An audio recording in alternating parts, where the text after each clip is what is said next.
Hello there, Internet. I am Eric Graves. I am one half of the podcast you're about to listen to. Thanks again for clicking on that link or that little tiny sound icon at the bottom of the video. Either way, we're happy that you're here. You might know me from my radio show on 93X if you are from the Minnesota Twin Cities area. You might be familiar with Bobby's oldie YouTube channel, Do You Know Cartoons? Or you might just be randomly scrolling through the boundless recesses of the internet and stumbled upon this weird thing that we finally decided to do. We've been talking about it for a while, but this is the very first episode, you lucky listener, you. That being said, we do not have a disclaimer yet. We've got one coming, but it's not ready yet, so I thought I'd just record this. So it'll be special. It'll be a fun little thing. A couple of disclaimers. First off, me and Bobby are both adults, despite what my ex-girlfriend used to say, and as such, we will be using adult language. So if swearing is something that triggers you, you might want to pretend that it doesn't for an hour. We've also got very bad advice. I can't say that enough. Me and Bobby are not experts on anything.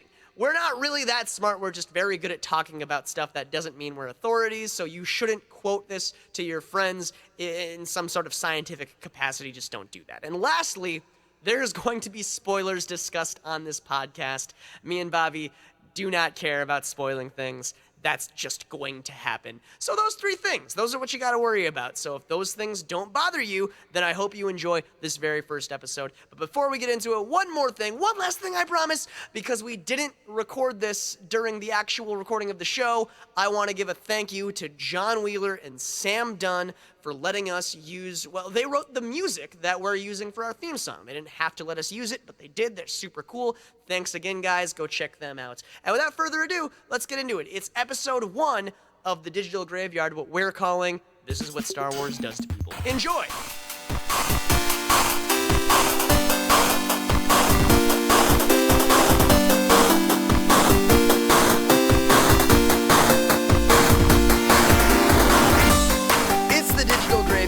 The #1 podcast under the presumption that all other podcasts have been wiped out by the apocalypse. I'm your host, Eric Graves.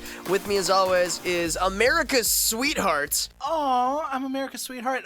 Bobby Digital. Yeah, but I'm America's sweeter hearty. You're the hardiest. I'm the hardiest of sweethearts. Oh my gosh, so you're like a chicken and dumpling soup. I get it. That's, Bobby, no one's ever adequately described me, but that did it. we are recording our first official episode. Hopefully people will eventually like and subscribe, but right now there's 0. We are at subscription 0. We are at the origin, the opus, the of internet stardom right now. And that kind of blows my mind a little bit. Yeah. Just a little bit. It's a weird thing. We're putting ourselves out there. Like, it's a weird thing to, like, be like, this is 0. And for our first subscriber, like, you'll get all the loves and thanks ever. We'll even give you a shout out. If you hit that like and subscribe button right now, we may even shout you out by name. And then, become friends, maybe become lovers. Who knows? It's all up in the air right now. The other thing I was thinking of is like, okay, so we're starting our internet careers right now. How long do you think it'll take for us to be impossibly racist or sexist or just some kind of because it seems like every YouTube star and everybody who's ever on the internet becomes terrible eventually. How long do you think before we become awful people? Well, we're already there.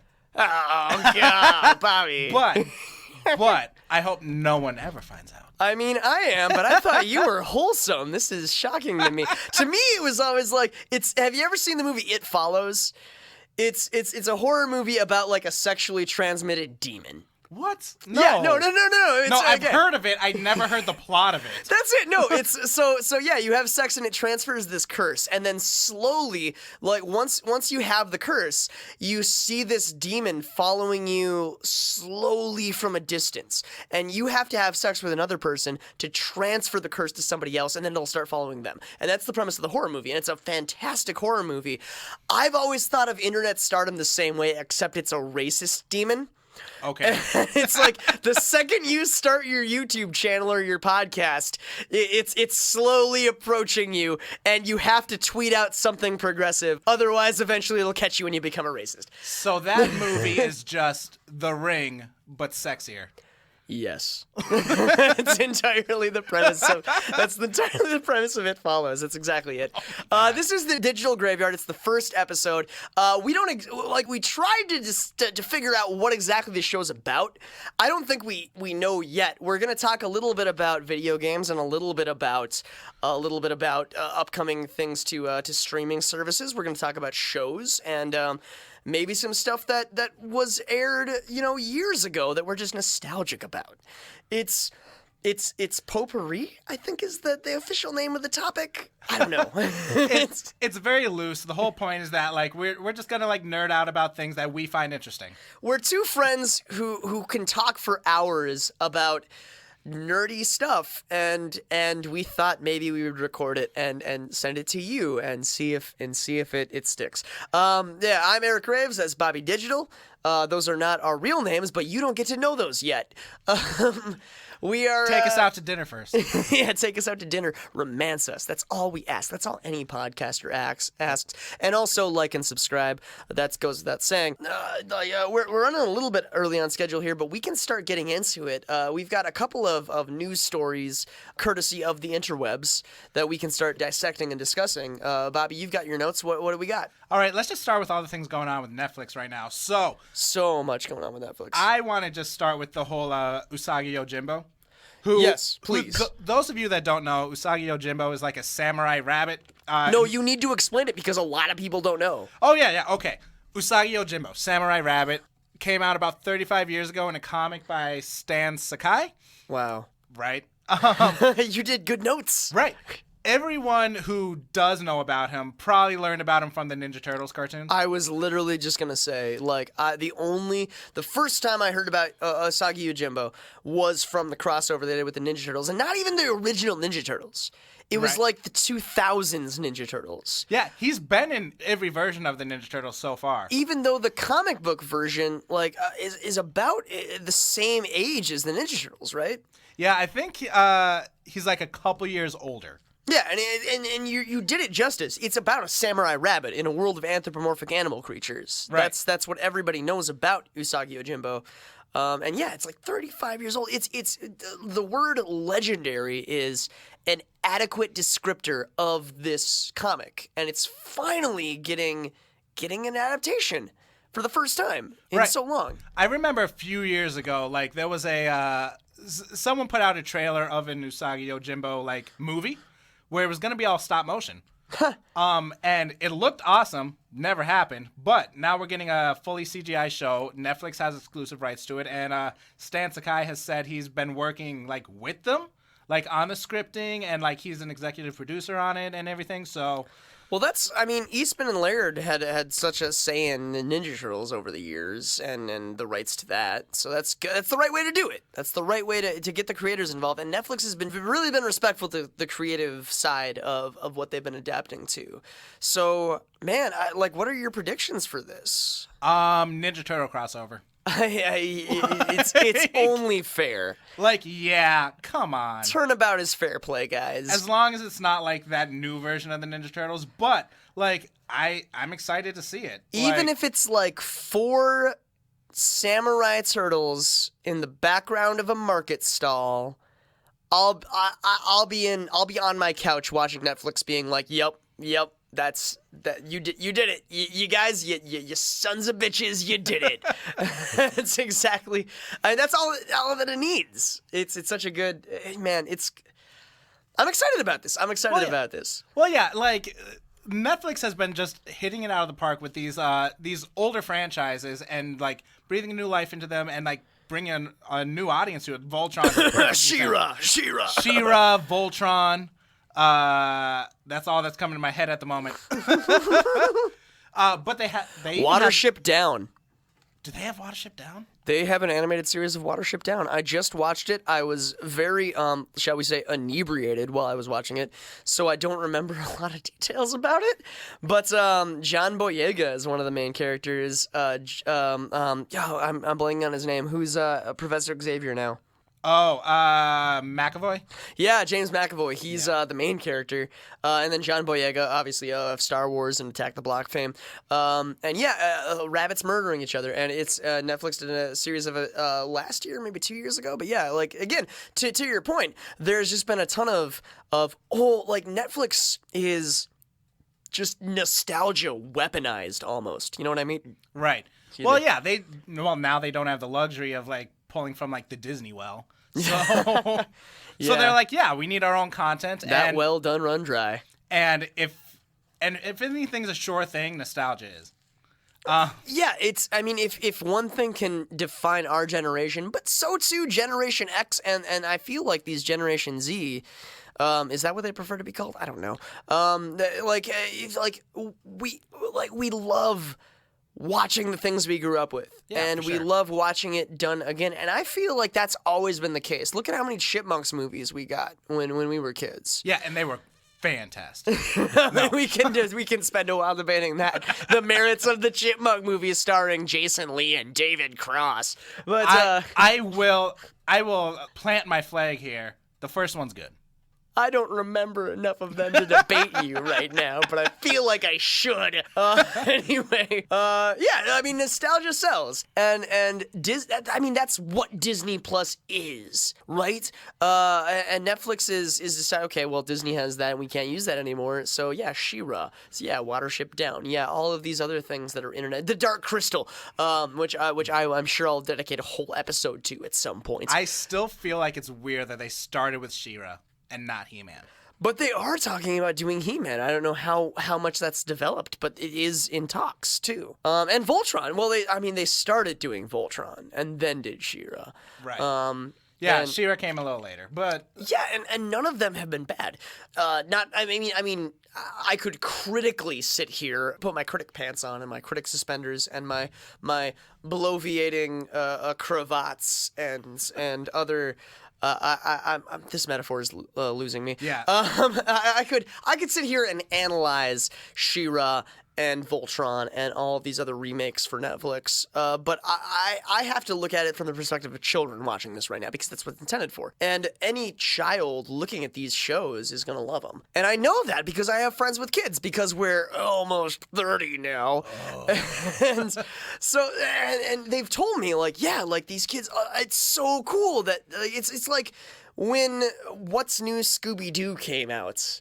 But it's still Scooby-Doo, and I could sit down and watch, what was it, like when Boomerang first premiered, I remember sitting down and watching Johnny Quest with my dad.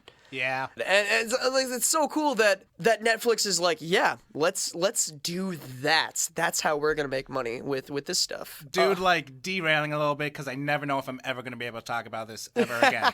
But, like, I'm just thinking of the Flintstones, right? Yeah. You want to know my first exposure to the Flintstones? No, go ahead. The Pebbles and Bam Bam wedding movie.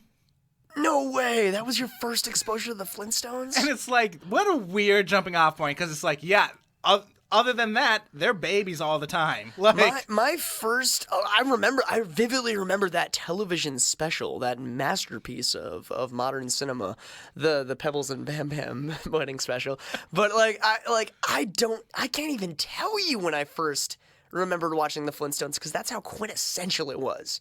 I remember watching with my grandparents. I remember watching with my aunt and uncle. I remember watching with every member of my family, you know?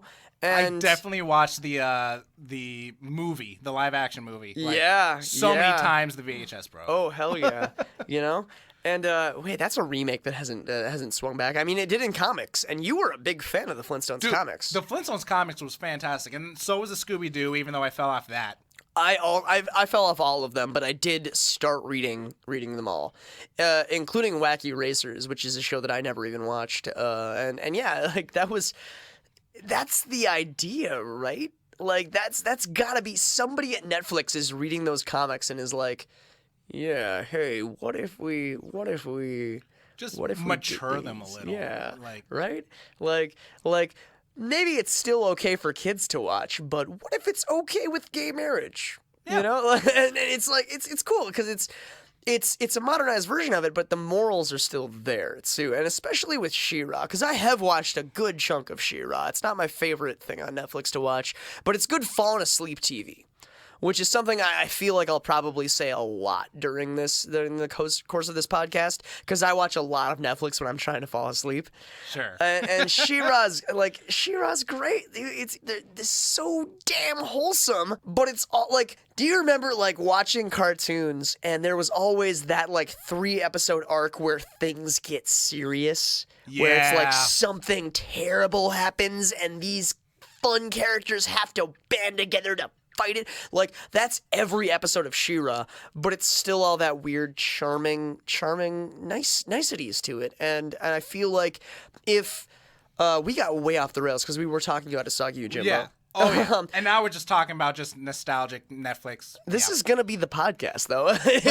If Usagi Yojimbo has that same kind of mentality, and I feel like it will with Netflix behind the wheel, it's going to become possibly for the first time in this franchise. That sounds like a weird word. In the first time in this title's history, it's going to be the next children's memorable entertainment like Ninja Turtles was. So yeah, I'm really optimistic about Usagi Yojimbo. It's gonna be because I've never read any of it, so I'm excited to learn.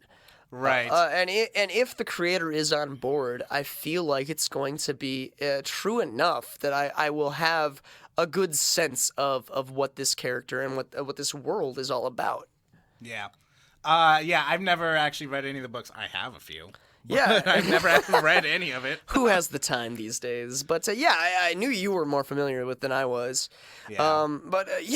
So this is an exciting, because it's not just for us, for learning for the first time. Children are going to watch this and probably fall in love with these characters, though it's the same way we did with the Ninja Turtles circa 1996, because that's when my memory first started. Sure. But even though the show is a lot older than that.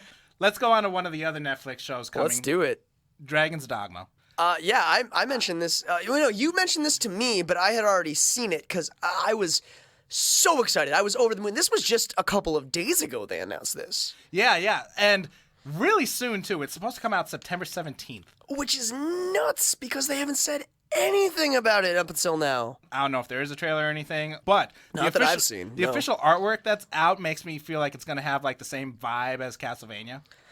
I did get that vibe too. I did get a little more of the CGI anime that Netflix has been doing a lot of lately, but it does look like you're not wrong when you liken it to Castlevania.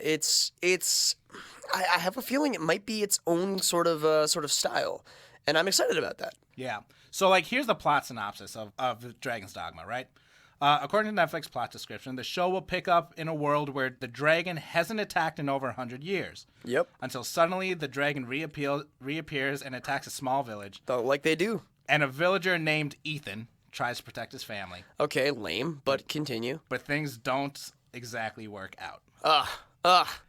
Yeah. Instead of dying, Ethan becomes the Arisen and sets off on a quest to kill the dragon. Why can't I die? With the help of a pawn. A being that exists only to hunt a dragon. So. Full stop, or is that the end of the description? That's the end of the description. Yeah, that is more or less the because did you ever play Dragon's Dogma? I played the shit out of it.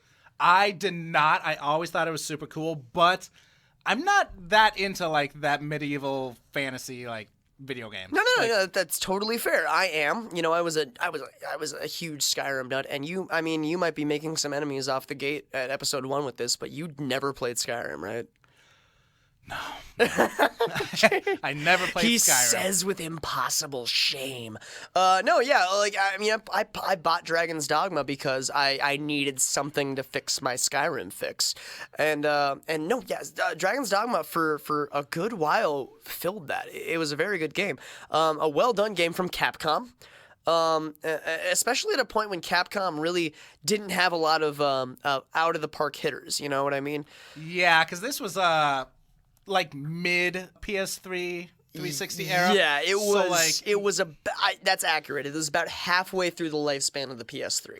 So it's like, yeah, they at the time Street Fighter 4 and that's about it. And Marvel vs. Capcom 3. I mean, yeah. And they still were releasing Monster Hunter games, but at this time they were still on the handheld consoles and they hadn't released Monster Hunter World yet, which became, the phenomenon that it is. But some super fan out there is going to be like, What about Lost Planet? Well, to that super fan, you will not find solace here.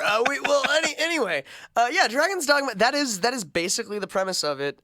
It's the dragon is like a demonic force, not unlike Dracula in Castlevania, and it's like he eats the heart of this one chosen, who I guess they've decided to name Ethan.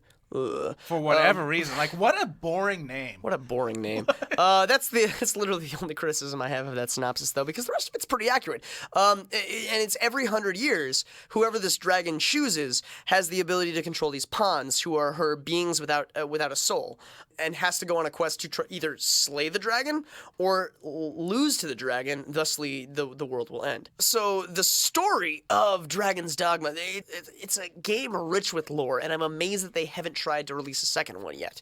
But I thought they did. Or at least an expansion. They did release an expansion. It was Dark Arisen. I bought it, but I never actually got around to playing it. It doesn't have anything to do with the dragon. It's more like with hell. Because the post-game of Dragon's Dogma, spoilers, you listen to the disclaimer, you know what you're getting into. The post-game of Dragon's Dogma is you're going through this pit that just gets worse and worse the lower you go down. Okay. And Dark Arisen was the idea that, like, okay, well, there's a demon, a straight up demon at the end of this pit. So obviously, I don't think they'll address that in the first season, because the original core game was such a complete story in of itself. But I can't help but think, you already mentioned Castlevania, I've already mentioned Castlevania, I can't help but think that this is a result of that, right? The runaway success of the Castlevania animated series, which everyone should watch. It's so good. I'm rewatching it right now. I feel like, and also Netflix's anime kick that they've been on for the last year. But I like, as a fan of the series, I'm going to make a judgment when it premieres, obviously. But I think this is a good one to go with. This is a good horse to bet on. You know? Oh yeah. I really want Netflix to like grab a bunch more of these like.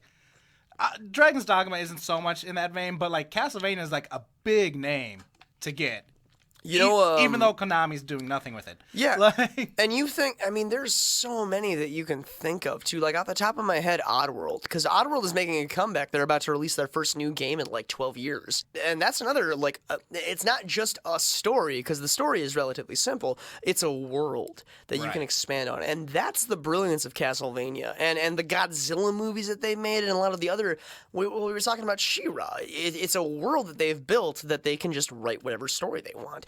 And that's the recipe for very good television, especially in the animated medium. You know what I would really love, though? A Metal Gear series. This is going to be a good chunk of the show where we talk about what we'd love to see. Yes, a Metal Gear series, 1,000,000 times yes. It'd be so cool. And we could go on about this, dude. Like they did do a Spyro the Dragon series, but it was a Skylander series, and it kind of sucked. I did not get very far in it at all. I did. I watched a lot of it because, what's his name? Richard Horvitz? Is that how you pronounce it? Richard Horvitz. You're speaking of, for those of the uninitiated, Richard Horvitz, a prolific voice actor, voiced Invader Zim, as well as Rasputin from Psychonauts, as well as, goddamn, like, you can't even, Billy from The Grim Adventures of Billy and Mandy. Daggett from Angry Beavers. He was in one episode of Dave the Barbarian, I remember.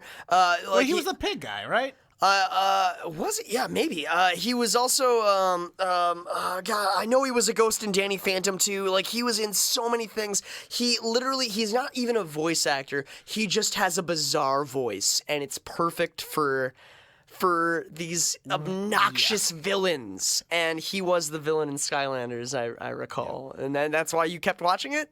Yes, that. Plus, I heard there was a Crash Bandicoot episode, and when I got there, I was mad. I saw that, and I know I'm gonna guess why you were mad, but why don't you explain it? They gave Crash Bandicoot a voice. Yep, that's it. And it's super Australian, and he's like, well, he is from Australia. Yeah, no, that's not the problem. It's giving him a voice in the first place. But no, I know. Then you throw on top of it, like, he's super, like, intelligence and everything. Hoo-hoo! That's all Crash I just Crash did the voice acting. Crash is stupid. Like, he's supposed to be dumb, but like they made him like way more confident than like Spyro. His was. sister's the smart one. Right. Like, Crash is so dumb he can't even speak in full sentences. The games don't even really have stories, and we all know that about Crash Bandicoot. Yeah. It's the one thing about him. He's so dumb. Crash 4, super excited. Oh, hey, do you want to talk about that? I mean, we got other things to go through. And we're at 24 minutes right now, so we can move down the list, but we will dedicate an episode to Crash Bandicoot 4. All right, how about we, since we're talking about video games anyways, let's just move on to the Ubisoft stuff that happened. I haven't even actually heard anything about this. You just brought this to my attention right before we started recording. So tell me and the listeners. So on what's the deal? So on Sunday, Ubisoft held a virtual press conference, just being like, "Here's a bunch of the games we have coming up soon." Right? Yeah. So, Ubisoft, which I mean hasn't really been. I mean, has been a behind the scenes kind of guy, but nothing that they've been like, "This is us." Well, you know? they're most well known for the Assassin's Creed games, the Rayman games, and Tom Clancy. Yep. So those are the three. Yeah. We'll go through all the games they mentioned and just a quick, like, what do we feel about them? Just Dance 2020.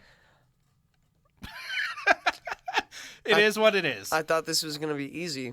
But I suddenly find myself with a lot of opinions. So on Just Dance. Well, okay, it's Just Dance. So is it? It's a dancing game. Like, that's all it is. So for like the Kinect, but we haven't heard anything about that for next gen consoles yet. You know, like I assume it's on the Switch. I didn't watch the presentation. If it's on the Switch, then I totally understand how it works. Sure. Like, but I don't. I mean, fill it in for what? For the listeners? You hold the two controllers, and that's it.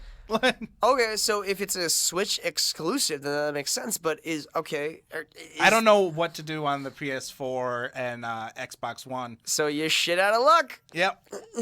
Continue. Again, I guess. I didn't watch the thing. So, Mythic Quest Raven's Banquet. Ubisoft gave a brief look at a playable sandbox that was used on the Apple TV. The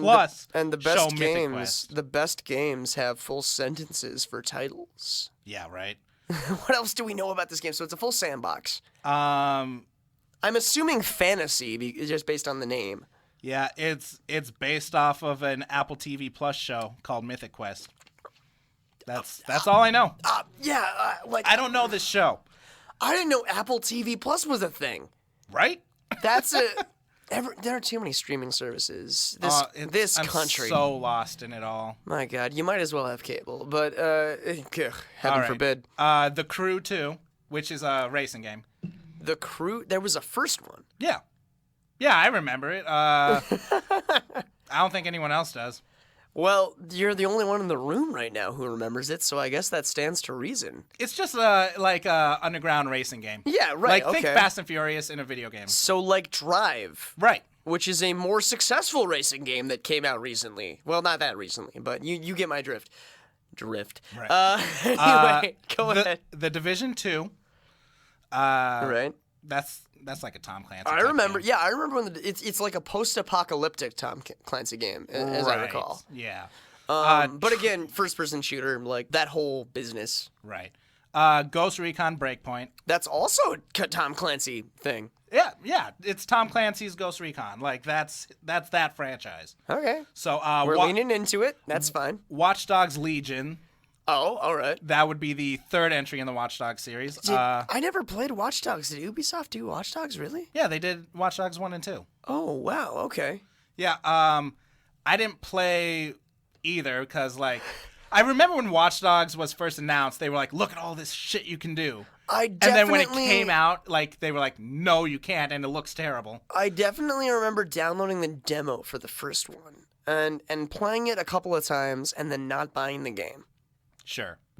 And that was that is the end of the story. That's my experience with Watch Dogs. Well, my understanding is that it's just Assassin's Creed, but like in a modern setting. Yeah, I remember you could like hack into stoplights to get cars to crash and hack into mailboxes to get information and stuff like that. But yeah, that's all I remember. Sure. Brawlhalla, which I actually have heard of this. Yeah. Yeah, Brawlhalla. For those of you that don't know, it's a Smash Brothers clone. Yeah. Like, but with like original characters, though. Like they do get like a bunch of licenses a bunch of times. Like I know you can get like Steven Universe in Brawlhalla. What? Yeah. That's adorable. Can we look up some other characters? Because this is actually something that this is the first thing you've mentioned in this news story that I've actually been intrigued by. Sure. How about I just describe it and you look it up real quick? Okay, I'm gonna do it right now. But yeah, so Brawlhalla here, it's just coming to iOS and Android devices, so you're just gonna be able to play it like on your phone as well as where it's already available. I guess that's fine. This is coming out August 6th, and currently the game has over 50 characters. I'm looking her up right now. Keep talking. I do know some of the characters are, you got Steven Universe, you got, I think they do Stevani, not Steven. Huh. And then Garnet, Amethyst, Pearl. And then I know Hellboy is in it. Yeah, there's a bunch of just names that I have never heard before, or maybe I have heard but have to look up. But keep going. That's really it as far as I know. But let's just move on to the two big games that Ubisoft showed off. Yeah, keep going. I'll keep reading this. Oh, Rayman. Rayman's in it. Keep going. Assassin's Creed Valhalla.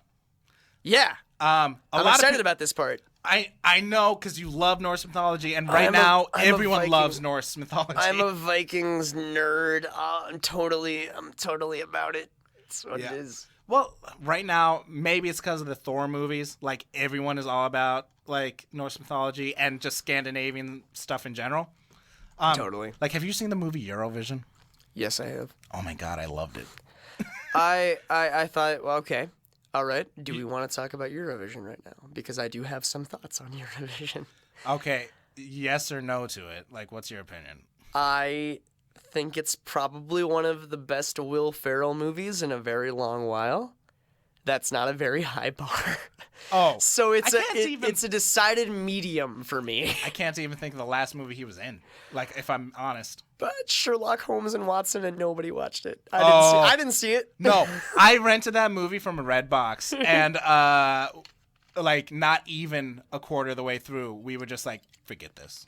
Like, I'm done. Like, it's interesting because I do know that Will Ferrell is weirdly into like European television. He was on a briefly lived sitcom. He had a cameo on a briefly lived sitcom called like Welcome to Sweden or something like that, about Amy Poehler's brother, who actually was the producer, moves to Sweden with his girlfriend.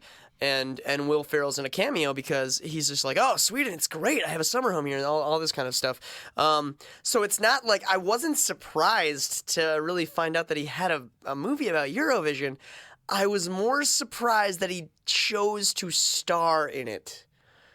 Yeah. Like a guy who's supposed to be like in his late 20s or mid 30s, you know? Whereas Will Ferrell is very clearly in his 50s. Like, yeah. And even Rachel McAdams, who, again, a very talented actress and charming in the role, not the age of the character at all. Well, and also I'm like, that's clearly not you singing. It's clearly not her singing. Yeah, Will Ferrell was clearly the one singing, but that was the joke. He doesn't sing well. Right. Okay, I actually just pulled up the Brawlhalla list, right? Yeah. So, here's all the crossover characters, right? Right on. Like I said, from the Hellboy franchise, you got Hellboy, Daimyo Nimue. I don't even know who that is. Groguch? I don't know who that is. I don't know who any of those guys are. I thought I read Hellboy. From the Rayman series, you got Rayman, Glowbox, Barbara. Yeah, we know them. Adventure Time has Finn, Jake, and Princess Bubblegum. Adventure Time is in this. Yep. Wow. Steven Universe, Stevani, Pearl, Amethyst, Garnet. Tomb Raider, Lara Croft. Cool. Shovel Knight. The Shovel Knight, full stop? Well, okay, yeah. You got Shovel Knight, Black Knight, King Knight, Plague Knight, Spectre Knight. I don't know why I asked. I've never played the Shovel Knight and the games. Enchantress. Yeah. What do you care? Rivals of Aether has Rano. Don't know that one. Yeah. X-Ray and Vav. That's the name of the franchise. What? I don't know. The Mad King and Mogar. I don't know. I thought we knew about this stuff, Bobby. Ben 10 has a few of his aliens. Whoa! Playable. And then WWE. Like, I'm not even gonna list that because that's like a dozen characters. We could get it. Yeah, we could be here for days talking about WWE, and we could probably every minute we talk about WWE, we'd probably offend as many people as we entertained.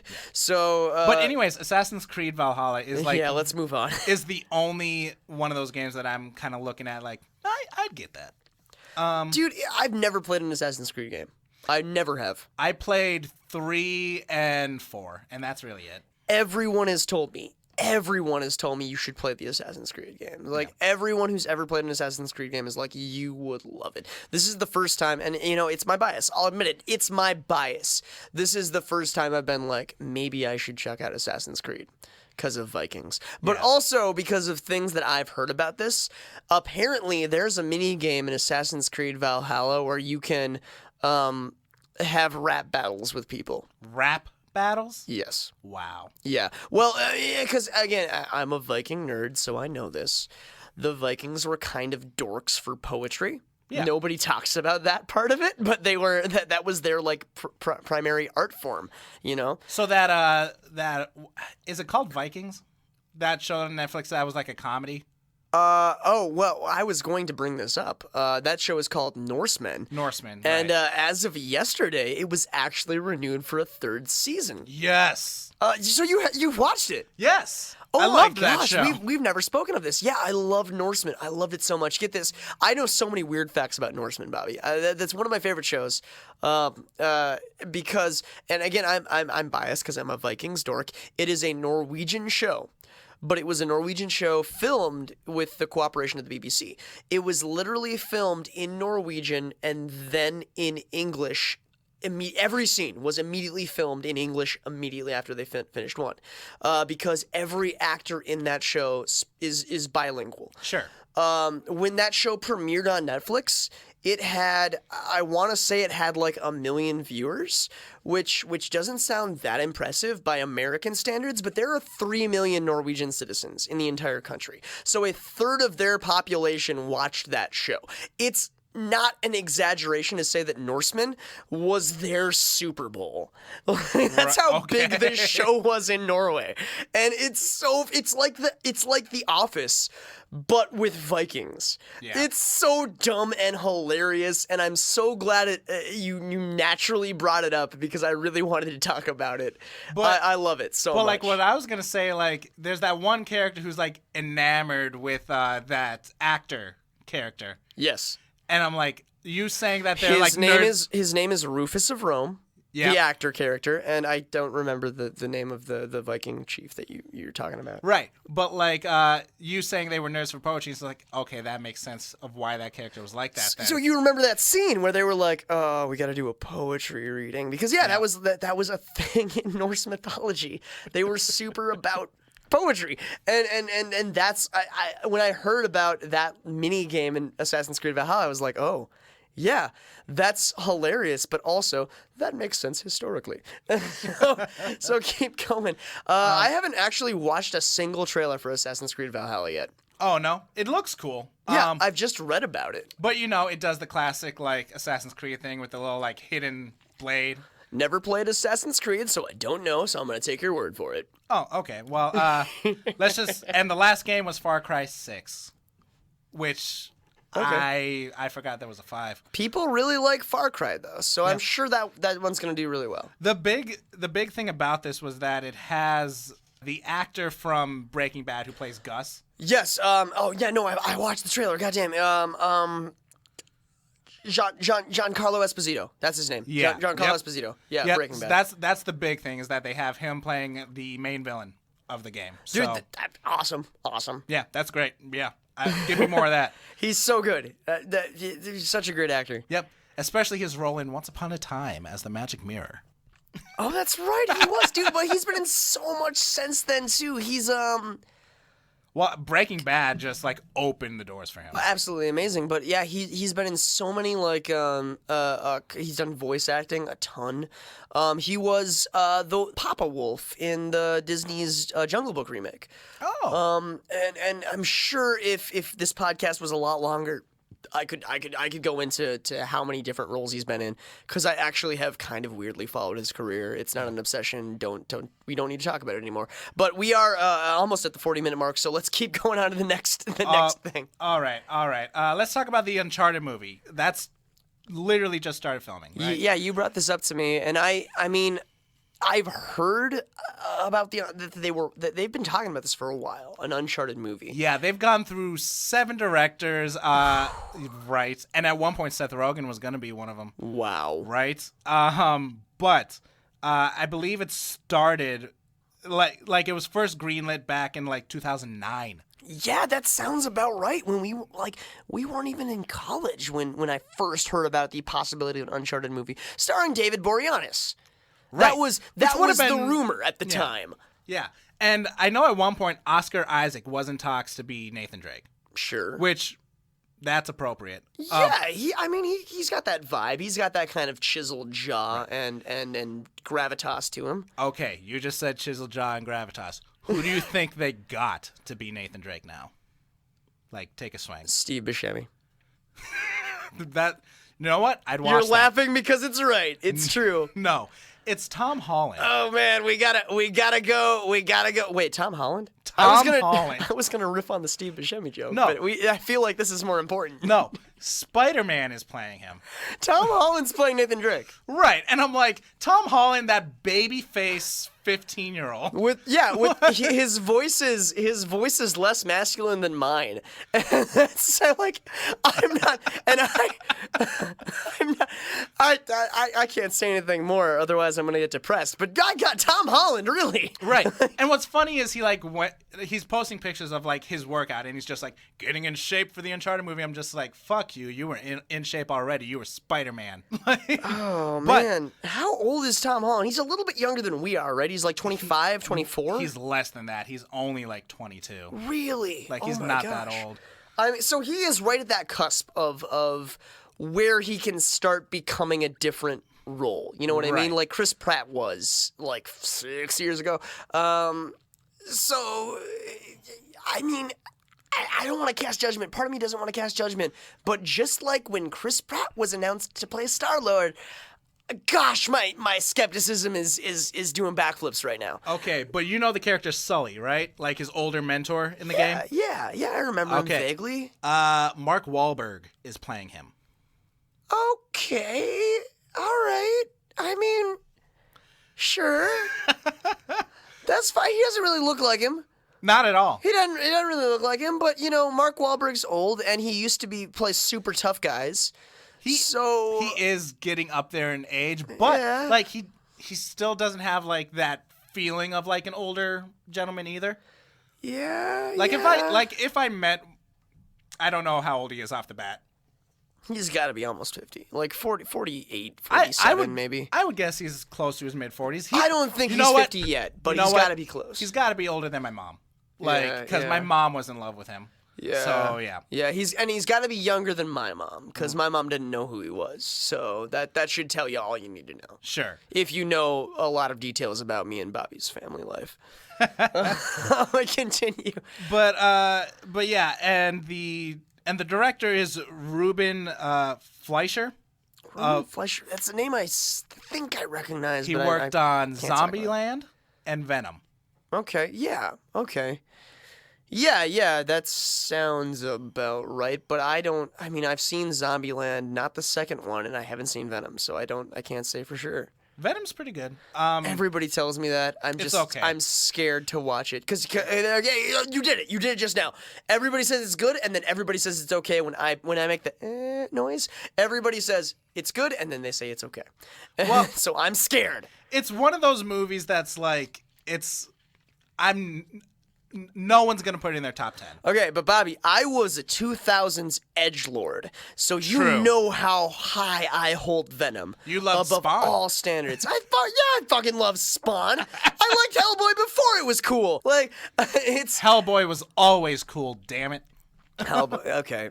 Yeah. Sorry. Let me do 7 Hail Marys to this framed photo of Guillermo del Toro I have just off of screen. But yeah, no, it's like that's why I haven't watched Venom. But yes, okay. So this guy is directing the Uncharted movie, which is decidedly not very similar to Zombieland or the Venom movie. I'm assuming. True. Yeah.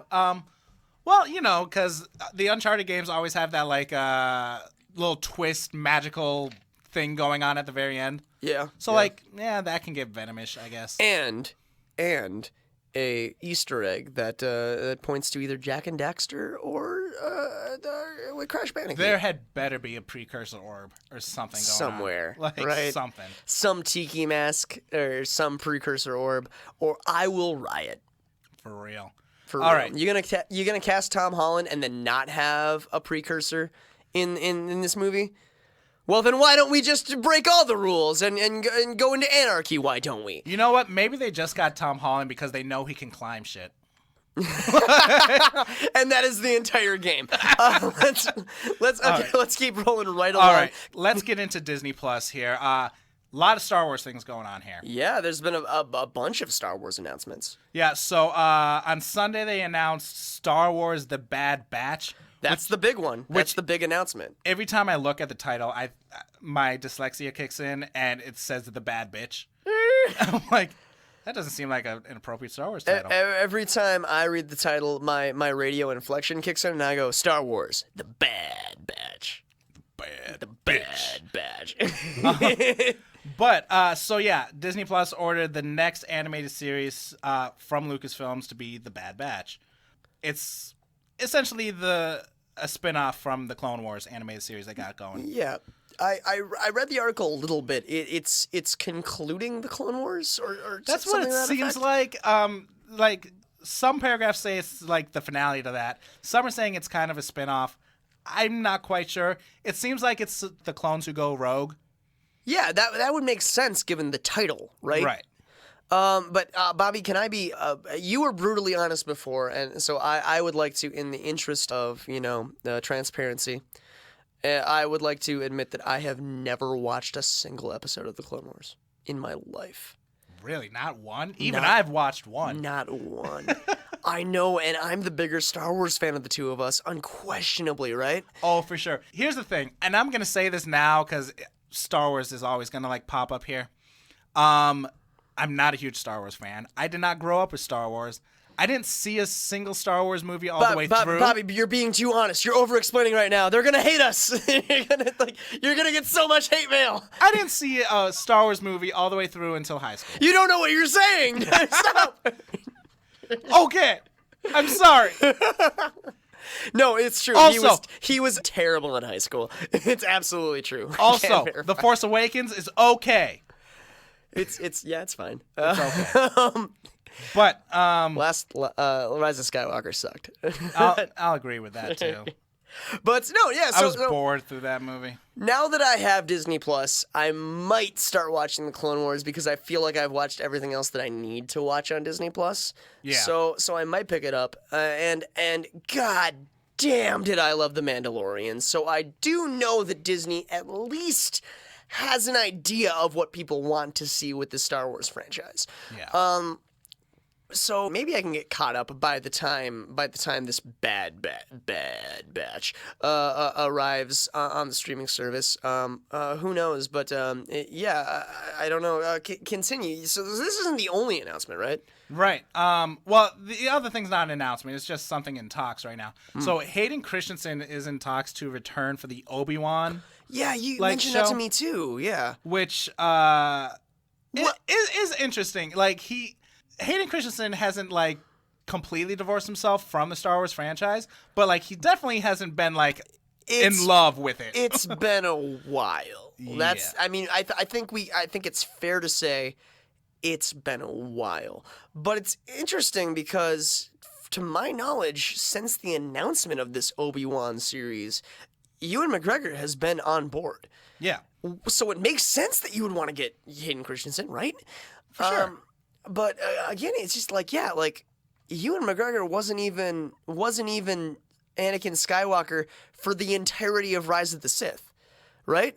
Like he was for 90% of that movie, and then it was James Earl Jones again. Yeah. So my understanding was the Obi-Wan series was going to be about Obi-Wan's time on Tatooine.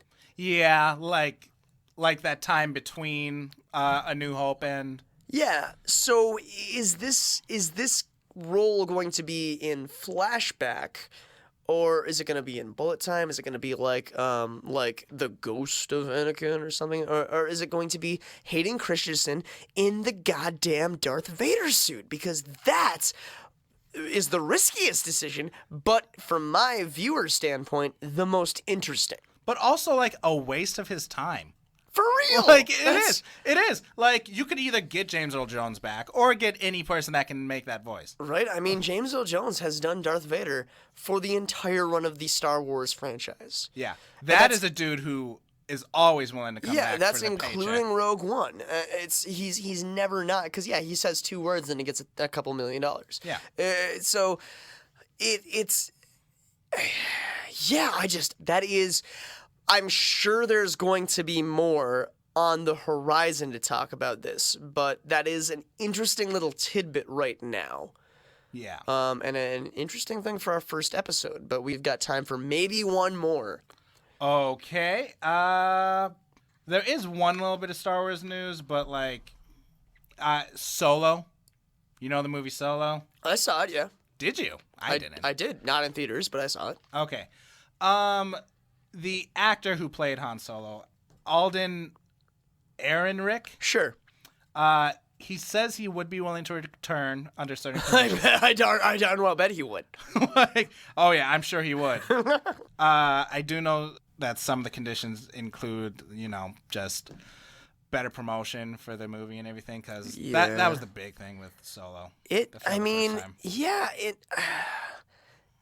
I definitely remember it being in theaters. I definitely remember deciding that I wasn't going to go see it in theaters. I feel like they could have done a way better job promoting that movie, because the movie wasn't bad. It wasn't as good as Rogue One. It wasn't as bad as Rise of Skywalker. Like, it was just okay. But that's not a good thing to say about any Star Wars movie. Well, it was all we had to say about Star Wars movies between the years of 2001 and 2007. But they're just fine. That was all we had to say. But it is an interesting... Rogue One really piqued my interest for this pre-New Hope Star Wars world. Well, and what I liked about Rogue One is that it wasn't another Jedi story. Yeah. Like, that's the thing. Like, it is a universe. It's a galaxy. A galaxy far, far away. Yeah, and you wouldn't be wrong to say that was a big part of the appeal of The Mandalorian, too, right? There's not a single Jedi in that damn show, and it's the best thing the Star Wars franchise has done in 20 years. My God, I loved The Mandalorian so much. Yeah. Can we do a show about that? About how much you love The Mandalorian? Yes, just a whole nother podcast of me talking about The Mandalorian. Okay. I think we can devote like 20 episodes to that. Sure. Sure. There's what, 10 episodes? We can do 2 episodes on each episode about how much I love them. The math checks out. But yeah, no, like, to your point, exactly. It is a galaxy. It is a galaxy far, far away, and that was the charm of the original trilogy. It was a complete and whole world, and that always translates well to audiences. And that's why Star Wars has been like the highest grossing films franchise in history. I mean, don't check my math on that. I might not be true at all. Because we love it. We love that every movie we're going to go to a planet that feels like it's part of a whole ecosystem of galaxies. Right. And we want to know more. It's not just about this weird religious war between the Empire and the Rebels. There's so much more. And The Mandalorian perfectly explored that. And that is like, oh, these are the outer territories. They were never that much enforced by the Empire, but now the Empire's fallen, so it's completely chaos and anarchy, and it's like the Wild West. Han Solo was also a lot like that. It was like, this is what we do while we gotta play nice by the Empire, but we also have to make a living.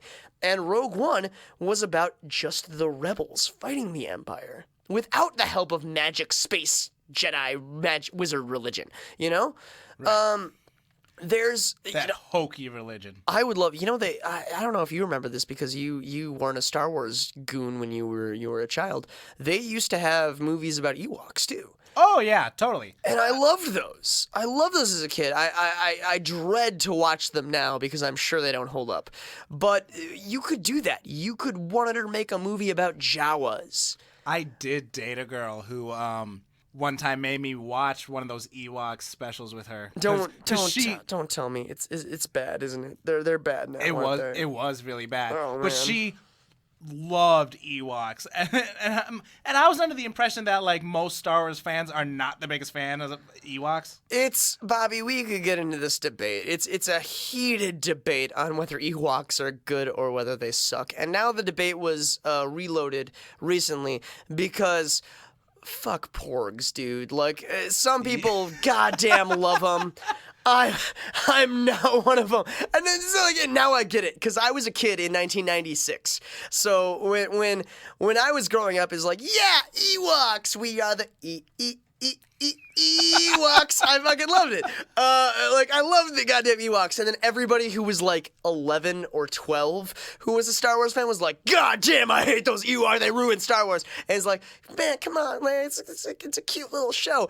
And now that I am way older than I wish I was, it's like, oh man, I dated a girl who was super into Porgs, and he's like, oh, the Porgs, I finally love Star Wars. And I'm like, what? This is a strain on this relationship.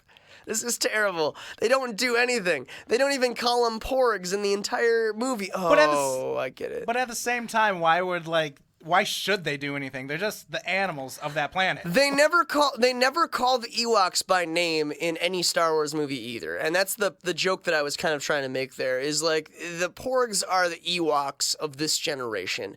Anyone who grew up as a child watching the Star Wars movies is all about the Porgs because that's the Star Wars they grew up with. Just like anybody who grew up with Star Wars when I was a kid was like, yeah, Ewoks, they're adorable, and I can relate to these small, tiny things that are full of fight.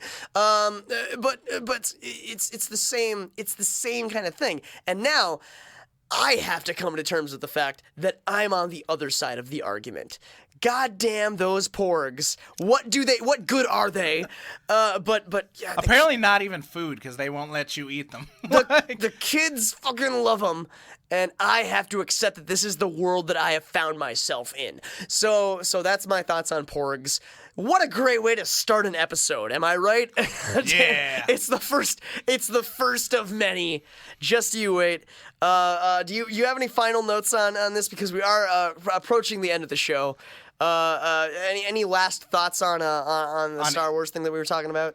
I don't even remember what it was. I got so mad about Porgs. Not specifically about what we were talking about, but I will say the newest trilogy would have been better if Finn was the main character all the way through. I just feel like it could have been better without Rise of Skywalker. I feel like that was the worst part about it. True. I really do. I really do feel like if you hadn't wasted time with Rise of Skywalker, whatever the hell the last one was called, I don't even remember. Oh my god, Bobby, what's happening to me? He tried so hard to ignore all the stuff that happened in episode. What is that? We don't even know. He tried so hard to ignore all the stuff that happened in episode 8. Like, he got rid of Finn's like little girlfriend. Yeah, entirely wrote her off. Yeah, like she's in it. I guess redacted the idea that Rey's parents were nobodies. Right. Like, oh, hey, your parents were nobody. Oh, wait, no, they weren't. They were royalty. It's just, and then just, oh, hey, remember those people who died saving everybody? Well, who cares? Like, it's not going to mention them once. Anyway, God, we started this episode so happy, and we ended it just upset. Upset. That's what Star Wars does to people, though. That's what Star Wars does to people. I hate that I agree with that sentence. Oh my god. Like, man, yeah. The people who love Star Wars are so passionate about it. This is what Star Wars has done to you. Oh my gosh. I will say, I do love all the video games. Or most of the video I games. love proportion of the video games. Yeah. Well, Force Unleashed, the Lego games, Pod racing on the N64. Pod Racing, yeah. Yeah, it was good. Really, any of those N64 ones were great. I've never played Battlefront, but I have so many friends that are obsessed with it. I did like Battlefront to begin with. Yeah. And I was not going to pick up that new Battlefront. Not when they were all those microtransactions. I can't play as fucking Darth Vader unless I spend like $80. Fuck you. I don't want to live in a world where we have to pay to play as Darth Vader. Yeah, fuck you. No. Well, that's gonna be the end of the show. We are out of time. We got to do some quick housekeeping, which will probably be quicker than future episodes because we don't have any sponsors. We don't have any. We don't have anything. We have nothing. We've started with nothing. But the ball is in your court, Google. Yeah, take that. But we'll say again, if you liked what you heard, spread the word. That's how podcasts get successful. Word of mouth. That's how everything gets successful. Hit like and subscribe if you're listening to this on YouTube or some platform that has like and subscribe buttons. I don't know how many there are. If you're listening to this on, say, iTunes or Google Play or Stitcher. iTunes isn't even a thing anymore, right? It's Apple Play now? Yeah, it's just Apple Play. God, I'm old. Any podcast service that you're listening to this, however you're listening to this, hit subscribe, tell your friends, send this to your friends, burn a CD with this audio on it, and leave it at various bus stations in whatever town you happen to live in. That would be nice. And then you know what? Take a picture, tweet it to us. Yeah, tweet us on will be the hashtag the digital graveyard. Well, we don't have a Twitter domain yet. Hopefully, the digital graveyard will be available. Like and subscribe, tweet, Facebook, tag, like. What other buzzwords are there? Share, swipe left, wink? or swipe right. Swipe right on the digital graveyard, and we will catch you next time. Thank you so much. Don't do anything we wouldn't do. Have a great rest of your day. I don't know. Night. Don't know. Morning. We're done. We're putting an end to this right now.